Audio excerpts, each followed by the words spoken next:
Have you ever wanted to create your own handicapping dream team? You can now build your own superstar handicapping lineup using our Pick Your Team program at both WagerTalk.com and SportsMemo.com. Even more exciting, until Sunday, January 16th at midnight, you can save 15% off your Pick Your Team using coupon code PYT15 when checking out.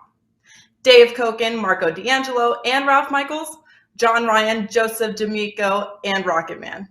The combinations are endless, and you can choose up to 5 handicappers. You start saving once you choose any 2 handicappers of your choice, and you can pay as little as under $6 per handicapper. Who will make your dream lineup? Just go to WagerTalk or Sports Memo, click Pick Your Team, and personally hand select your handicapping roster. Don't forget, coupon code PYT15 will expire January 16th, so make sure to get your 15% discount.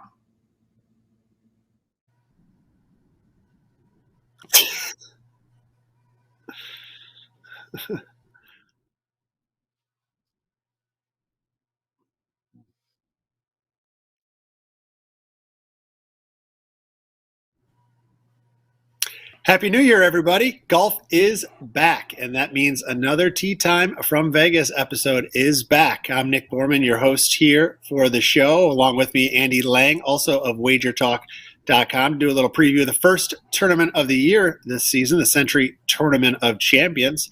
Excited this year. We're going to be doing this show every week to preview every PGA Tour event as we go throughout the season, big or small. We will be here with some information to help you guys hopefully make some decisions on your outright plays, your head-to-head matchups, and everything else you can bet golf as we go throughout the year. So Andy Lang, welcome to the show, my friend. The prop master himself, killing it in the NBA this year. How are you doing, my friend? Oh, doing great. This is just an amazing tournament because, this is a tournament where the winners from the previous year all play, and you get to scroll down the list and you're just like, when did Eric Van Rooyen win this? When did Lucas Glover win a tournament? Like, why is Kyung-Hoon Lee in this tournament? But it's a lot of fun, no cut. It's a great way to kick off golf season. And man, I've been going through withdrawal without golf. So looking forward to a great 2022. Yeah, you're absolutely right. I looked at half the field. I'm like, wait, what did I miss last year? I don't remember any of this happening, but it is an exciting tournament. 39 players in this field. Before we get into a little bit about the course and the field itself, I want to take a quick look at the odds board. Or actually, what I'll first mention before we get to that is a promo that Andy and I have for this show is you can grab 30 days of our golf package right now available on our page using promo code GOLF40, GOLF 40. You can grab $40 off the normal price of $99, get 30 days for just $59, which if you buy this thing on Wednesday, 30 days will actually run and cover you for 5 tournaments. So you can head over to my page or Andy's page at WagerTalk.com, use GOLF40 as that promo.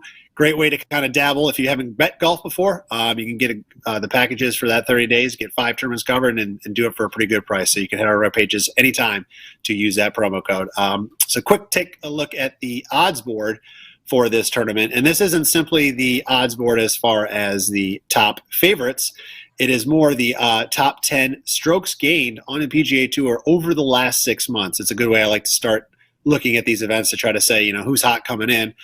You'll see Patrick Cantlay actually leads this field at plus 2.43 strokes gained per round and currently 14-1 on the betting market, all the way down to Sung Jae Im, who's 10th at plus 1.55. And then a few names in between. Jon Rahm is the tournament favorite, number 1 in the world, rightfully so, at 8-1. And then you got a guy like Kevin Na, who's actually ranked 7th on tour in the last 6 months at strokes gained per round, yet he's priced at 65-1. He's clearly the anomaly in this list as far as pricing goes. So it doesn't mean it's just a blind bet on these guys for sure, but it's a good way for me that I like to at least start to look at the odds boards and try to tackle outright or leaderboard plays for the week.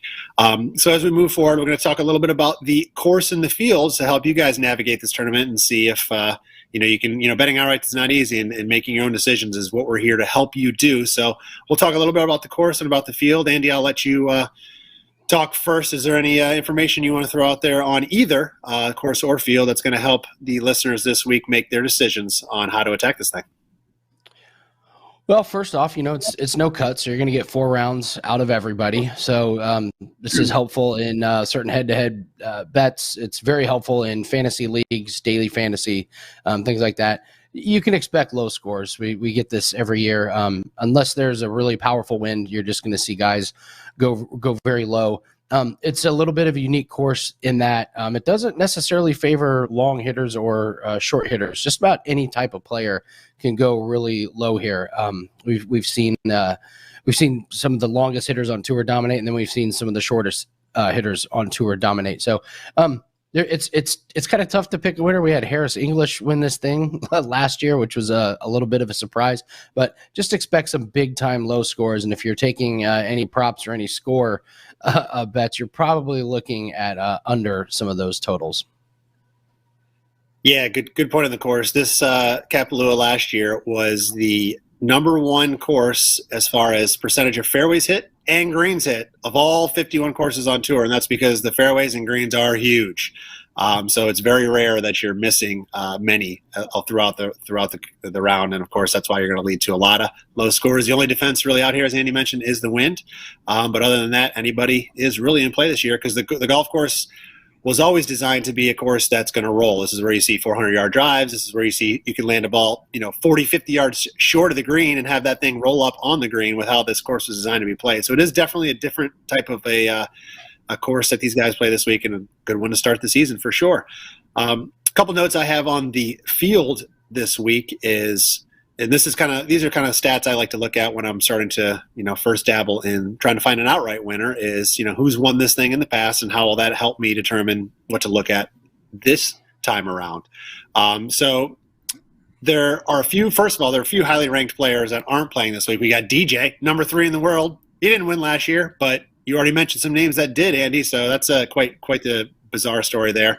Rory was a winner. He's the only winner not teeing it up this week. He opted not to make this trip this year. And then, of course, you have Louis Oosthuizen, still yet to win on American soil, although he does have one PGA Tour win with the Open Championship, but it was not on the American soil. And then, of course, you have Scotty Scheffler, who's probably the best young player not to win yet in that same class as Morikawa and Hovland. So just a couple big name players not here this week. Some betting trends to know of is, first, since this event moved to Kapalua in 99, there have only been 3 first-time winners. The last was Daniel Chopra in 2008. So that means if you look at there's 9 first-timers here this week. Probably not a lot of guys you would be looking to bet on the outright market anyway, but it does include Cameron Davis and Taylor Gooch, who were 2 of the hottest players to end last year. So follow that trend, you're going to scratch those guys right off the list. Another important note is that each of the last 11 years has been dominated by Americans, as only an American has won this event since 2011. So, again, doesn't mean history won't change itself, but using that information, that's going to throw guys like, world number 1 John Rahm out of the window, Hideki Matsuyama, Sung Jae-im, Victor Hovland, Abraham Ancer, just to name a few. Again, doesn't mean anything, I guess. History can always change, but it is an interesting trend to pay attention to. And you already mentioned Harris English, Andy. There has not been a repeat winner of this event since Jeff Ogilvy in 2009, 2010. So maybe put a big X right through Harris this week. So just a quick way I like to look at the outright markets, and maybe a simple way to try to scratch some guys off the list. So I'll start off first with a play that I like on the outright market. And I know actually Andy's not big on this player this week, and I'll let him mention a little bit about why that is. But Jordan Spieth, for me, is a play this week, and really it's because it's value. If you look at the 39-player field here, a quarter of the field is under 20 to 1. You can't have a lot of guys high price when there's only 39 players in the field, but he's just outside that range, 22 to 1. Last year, obviously, he finally got his shit together, for lack of a better way to put it. It's been a long time, 4 years, in fact, since we've seen him in this event, because it's been that long since he won. But he's been very, very good here in the past. His worst finish in 4 starts is a 9th. He's also had a runner-up and a tied for 3rd in his 4-year history here. Obviously pretty solid. Over the last 12 months, he ranks 6th on tour in total strokes gained per round at plus 1.7. And here at Kapalua, he is 2nd all-time at plus 2.3 strokes gained per round, which is actually 2nd to only defending champion Harris English. So, again, Andy, I don't know if you want to mention it or not, why you're not a fan of Spieth this week. I'll let you hit that, but I do like him as far as an outright, really, because I think he's got some decent value. Yeah, I'll mention it. One of my favorite betting angles is fading golfers who have recently had their first baby. Sleep gets different, gets more difficult. Practice schedule changes. Life is just different. And I have circled Jordan Spieth for a couple years, waiting for him to have his first baby.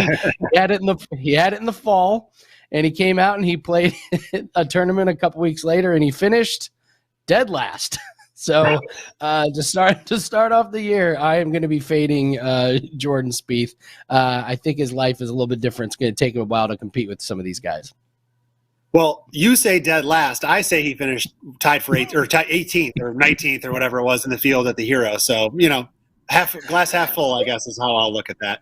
All right, Andy, I know you've been very successful over the years with the head-to-head market. So I'd like to dabble in there and have you preview maybe a matchup you're looking at this week, if you want to go ahead. Yeah, sure. I like Siwoo Kim over Max Homa. Max Homa, I don't quite understand how he plays so good in California and then nowhere else. It's really amazing. So in the 2020-21 season, he won the Genesis, which is why he's in this tournament. That was in California. And then just the rest of the year, he's not good. 11 finishes outside the top 40. Then, first tournament of the 2021-22 season, he wins the Fortinet in California. Then he proceeds to go 72nd, 35th missed cut.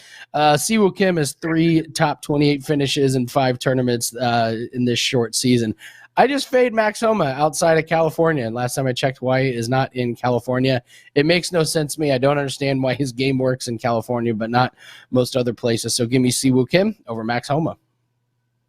Yeah, Max Homa does have a great track record in California. Is it California, or is it just him playing west? Because I'm just throwing out there, Hawaii's even more west than California. Maybe he'll even be better this week. Who knows? Maybe I'm stretching a little bit there. But I do like that play. I think Siwoo Kim is a very underrated player, very solid week to week. And, he'll have a miscut like anybody could. But he's a guy I usually in the past hadn't looked at a lot, but he was a guy that always seemed to finish top 20, top 25 this week. Obviously, you would hope for a little bit more being the only 39 in the field, but I do like that play, Andy. Good luck on that one. I'll dabble back in the outright market, and I already mentioned this player in the top 10 that we talked about to begin the show, and that is Kevin Na. Listen, this is just a huge value play. 65-1 is a long price on a guy that was really playing well the second half of last year. He's not a long hitter, which you don't need to be here. The ball's going to roll out. Nor is he a particularly good iron player where he ranked outside the top 100 in strokes gained approach. But he was much improved in that category those last 6 months last year at plus 0.43 per round.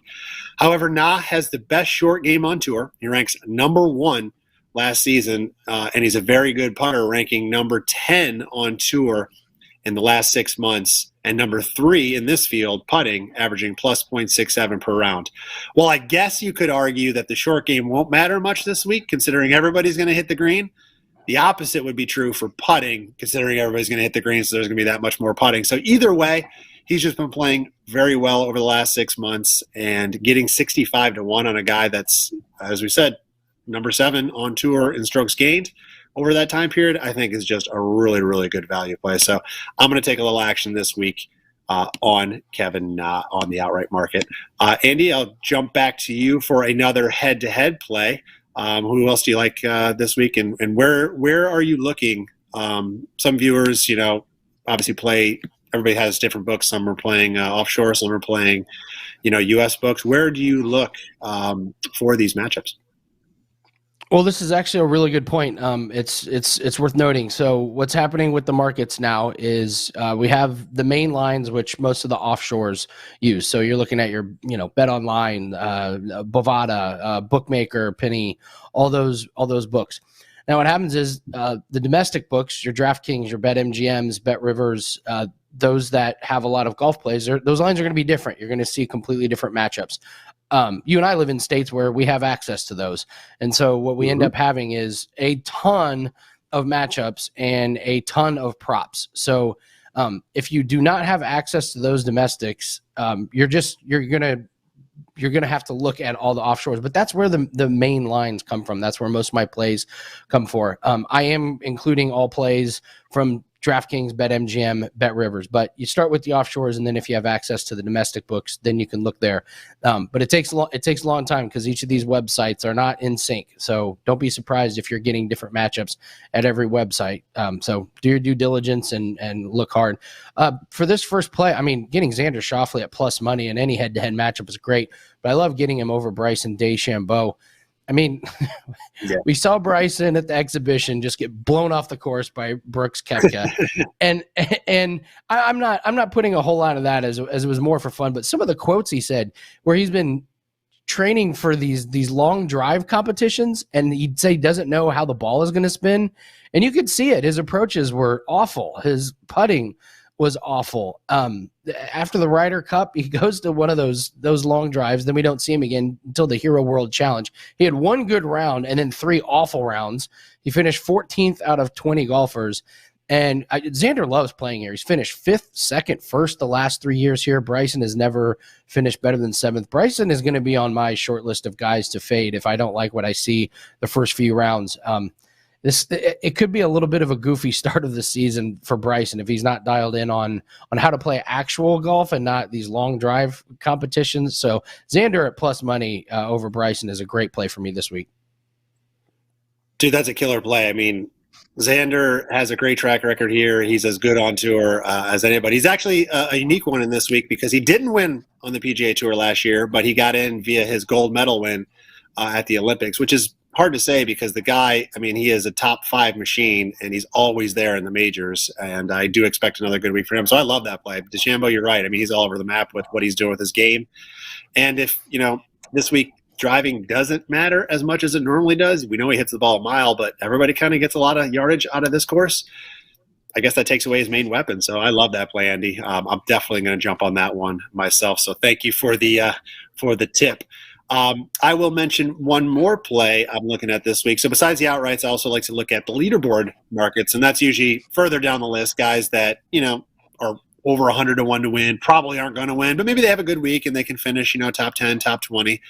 This week, the top 20s aren't really worth looking at because that's they're not priced that well. But a top 10, you mentioned him earlier in the show. How is this guy in the field? That would be Kyung Hoon Lee, KH Lee for short.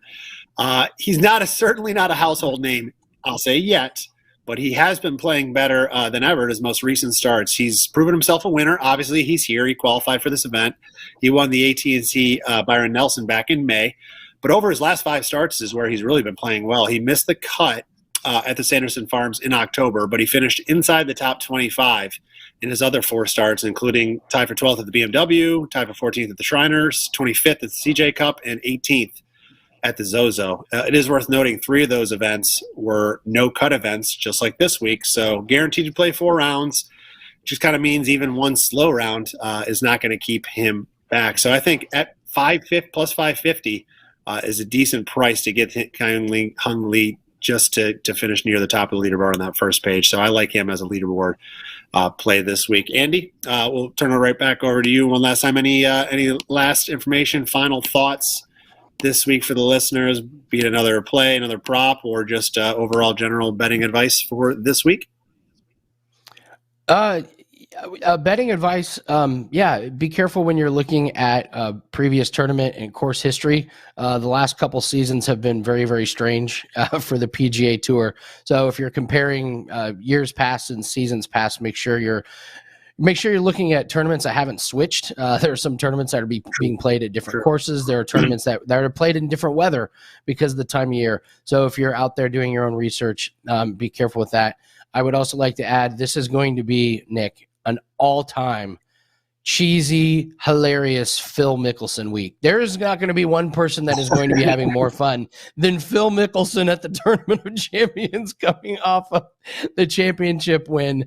It was one of the most amazing wins in golf, and he is going to be milking this tournament for all it's worth. It's going to be quite entertaining to watch him. And on top of that, it's one of the most beautiful tournaments to watch. The scenery is just breathtaking. So always one of my favorite tournaments.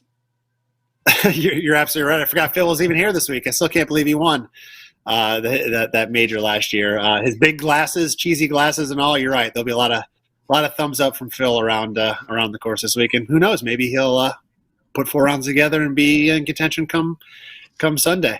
Nice thing about this being in Hawaii is it's going to be played late in the day for most viewers in the States, and you'll be seeing this thing primetime TV all 4 days. So definitely a good tournament to check out. All right, well, thanks, Andy, for joining me. A little preview for the listeners this week. As we move forward, again, I mentioned we will be doing this every week. Talk about the upcoming week, see who's hot, who's not, what to know about the certain courses. And again, for anybody that's tuning in a little late, a quick recap on the picks we gave out for the show is Jordan Spieth. We're looking at it on the outright market, as well as Kevin Na. Andy loves Siwoo Kim and Xander Schauffele in some matchup plays this week. And I threw a little bit of action on KH Lee as a top 10 play as well. One last time, promo code for the week. You can grab 30 days, all golf plays for just $59. That's $40 off the regular price using promo code GOLF40 on either myself or Andy's page over at WagerTalk.com. So make sure to head over there and check that out. Thanks, guys, for tuning in. Appreciate you guys giving us the support over the years, and we look forward to another great golf season and plenty of weeks ahead previewing all the PGA Tour stops along the way. Thanks, guys. As always, good luck with your bets. What's new in the NFL this season? First ever NFL Week 18 regular season games, NFL playoffs with 6 wildcard games, including a Monday night wildcard game, and WagerTalk and Sports Memo handicappers lowering the price for the NFL playoffs. Last season, the NFL playoff pass was priced at $149, but this year, not only have we lowered the NFL playoff price to $119, but included NFL Week 18 for free. That's right, for $119, you get the final week of the regular season, plus the NFL playoffs through the Super Bowl on February 13, 2022, including any 5% best bets. No coupon code is needed. Just go to your favorite handicappers page at WagerTalk and Sports Memo and choose the NFL playoff pass in the football dropdown. And don't forget, if you buy before this weekend, get the remainder of the NFL regular season included for free.